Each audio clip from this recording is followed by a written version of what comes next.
fellow Americans, 4 years ago we launched a great national effort to rebuild our country, to renew its spirit, and to restore the allegiance of this government to its citizens. In short, we embarked on a mission to make America great again for all Americans. As I conclude my term as the 45th President of the United States, I stand before you truly proud of what we have achieved together. We did what we came here to do, and so much more. This week, we inaugurate a new administration and pray for its success in keeping America safe and prosperous. We extend our best wishes, and we also want them to have luck, a very important word. I'd like to begin by thanking just a few of the amazing people who made our remarkable journey possible. First, let me express my overwhelming gratitude for the love and support of our spectacular First Lady, Melania. Let me also share my deepest appreciation to my daughter Ivanka, my son-in-law Jared, and to Barron, Don, Eric, Tiffany, and Lara. You fill my world with light and with joy. I also want to thank Vice President Mike Pence, his wonderful wife Karen, and the entire Pence family. Thank you as well to my Chief of Staff, Mark Meadows, the dedicated members of the White House staff, and the cabinet, and all of the incredible people across our administration who poured out their heart and soul to fight for America. I also want to take a moment to thank a truly exceptional group of people, the United States Secret Service. My family and I will forever be in your debt. My profound gratitude as well to everyone in the White House military office, the teams of Marine One and Air Force One, every member of the armed forces, and state and local law enforcement all across our country. Most of all, I want to thank the American people. To serve as your president has been an honor beyond description. Thank you for this extraordinary privilege, and that's what it is, a great privilege and a great honor. We must never forget that while Americans will always have our disagreements, we are a nation of incredible, decent, faithful, and peace-loving citizens who all want our country to thrive and flourish and be very, very successful and good. We are a truly magnificent nation. All Americans were horrified by the assault on our Capitol. Political violence is an attack on everything we cherish as Americans. It can never be tolerated. Now more than ever, we must unify around our shared values and rise above the partisan rancor and forge our common destiny. 4 years ago, I came to Washington as the only true outsider ever to win the presidency. I had not spent my career as a politician, but as a builder looking at open skylines and imagining infinite possibilities. I ran for president because I knew there were towering new summits for America just waiting to be scaled. I knew the potential for our nation was boundless as long as we put America first. So I left behind my former life and stepped into a very difficult arena, but an arena nevertheless with all sorts of potential if properly done. America had given me so much, and I wanted to give something back. Together with millions of hard-working patriots across this land, we built the greatest political movement in the history of our country. We also built the greatest economy in the history of the world. It was about America first because we all wanted to make America great again. We restored the principle that a nation exists to serve its citizens. Our agenda was not about right or left. It wasn't about Republican or Democrat, but about the good of a nation, and that means the whole nation. With the support and prayers of the American people, we achieved more than anyone thought possible. Nobody thought we could even come close. We passed the largest package of tax cuts and reforms in American history. We slashed more job-killing regulations than any administration had ever done before. We fixed our broken trade deals, withdrew from the horrible Trans-Pacific Partnership and the impossible Paris Climate Accord. renegotiated the one-sided South Korea deal, and we replaced NAFTA with the groundbreaking USMCA.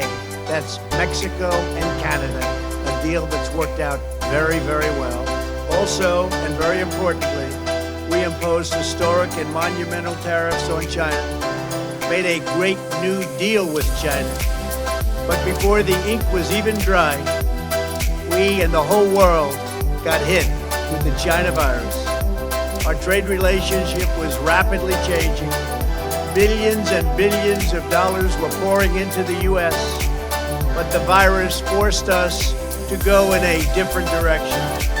The whole world suffered, but America outperformed other countries economically because of our incredible economy and the economy that we built. Without the foundations and footings, it wouldn't have worked out this way. We wouldn't have some of the best numbers we've ever had. We also unlocked our energy resources and became the world's #1 producer of oil and natural gas, by far. Powered by these policies, we built the greatest economy in the history of the world. We reignited America's job creation and achieved record low unemployment for African Americans, Hispanic Americans, Asian Americans, women, almost everyone. Income soared, wages boomed, the American dream was restored, and millions were lifted from poverty in just a few short years. It was a miracle. Stock market set one record after another, with 148 stock market highs during this short period of time, and boosted the retirements and pensions of hardworking citizens all across our nation. 401ks are at a level they've never been at before. We've never seen numbers like we've seen, and that's before the pandemic and after the pandemic. We rebuilt the American manufacturing base, opened up thousands of new factories, and brought back the beautiful phrase, "Made in the USA." To make life better for working families, we doubled the child tax credit and signed the largest ever expansion of funding for child care and development. We joined with the private sector to secure commitments to train more than 16 million American workers for the jobs of tomorrow. When our nation was hit with the terrible pandemic, we produced not one, but 2 vaccines with record-breaking speed, and more will quickly follow. They said it couldn't be done, but we did it.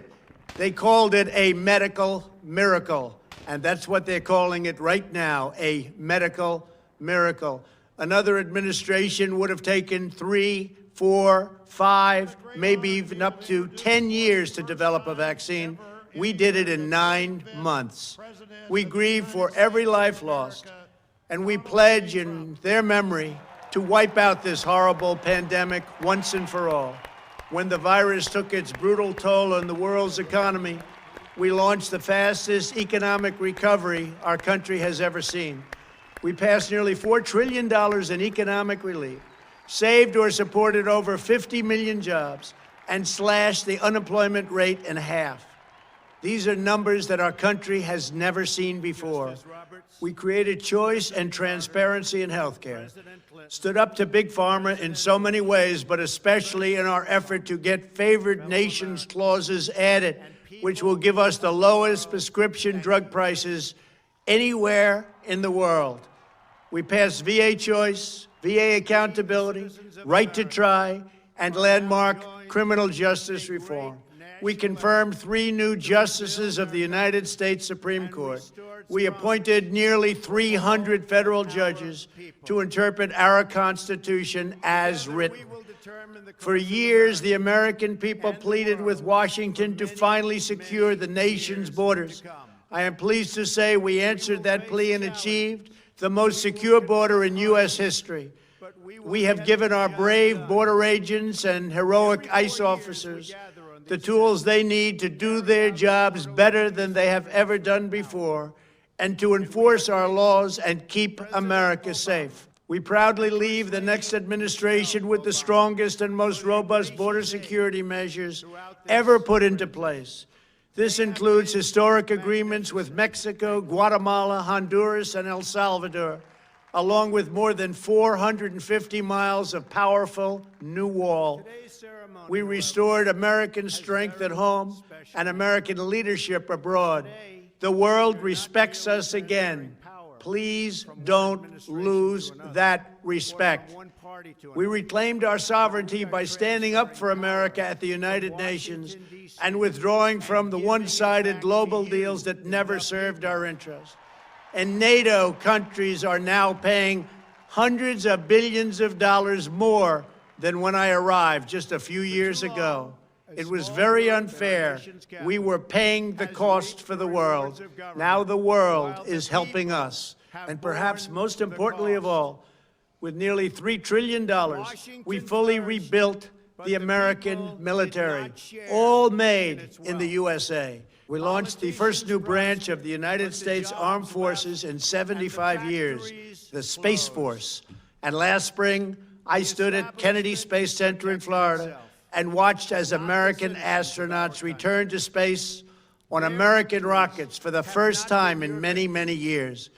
We revitalized our alliances and rallied the nations of the world to stand up to China like never before. We obliterated the ISIS caliphate and ended the wretched life of its founder and leader, al-Baghdadi. We stood up to the oppressive Iranian regime and killed the world's top terrorist, Iranian butcher Qasem Soleimani. We recognized Jerusalem as the capital of Israel and recognized Israeli sovereignty over the Golan Heights. As a result of our bold diplomacy and principled realism, we achieved a series of historic peace deals in the Middle East. Nobody believed it could happen. The Abraham Accords opened the doors to a future of peace and harmony, not violence and bloodshed. It is the dawn of a new Middle East, and we are bringing our soldiers home. I am especially proud to be the first president in decades who has started no new wars. Above all, we have reasserted the sacred idea that in America, the government answers to the people. Our guiding light, our North Star, our unwavering conviction has been that we are here to serve the noble, everyday citizens of America. Our allegiance is not to the special interests, corporations, or global entities. It's to our children, our citizens, and to our nation itself. As president, my top priority, my constant concern, has always been the best interests of American workers and American families. I did not seek the easiest course. By far, it was actually the most difficult. I did not seek the path that would get the least criticism. I took on the tough battles, the hardest fights, the most difficult choices, because that's what you elected me to do. Your needs were my first and last unyielding focus. This, I hope, will be our greatest legacy. Together, we put the American people back in charge of our country. We restored self-government. We restored the idea that in America, no one is forgotten because everyone matters and everyone has a voice. We fought for the principle that every citizen is entitled to equal dignity, equal treatment, and equal rights, because we are all made equal by God. Everyone is entitled to be treated with respect, to have their voice heard, and to have their government listen. You are loyal to your country, and my administration was always loyal to you. We worked to build a country in which every citizen could find a great job and support their wonderful families.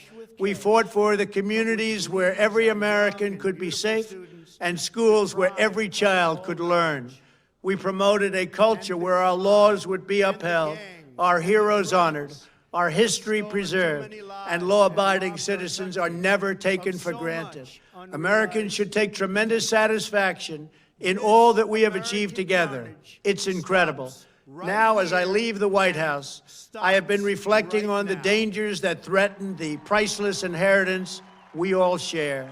As the world's most powerful nation, America faces constant threats and challenges from abroad. But the greatest danger we face is a loss of confidence in ourselves, a loss of confidence in our national greatness. A nation is only as strong as its spirit. We are only as dynamic as our pride.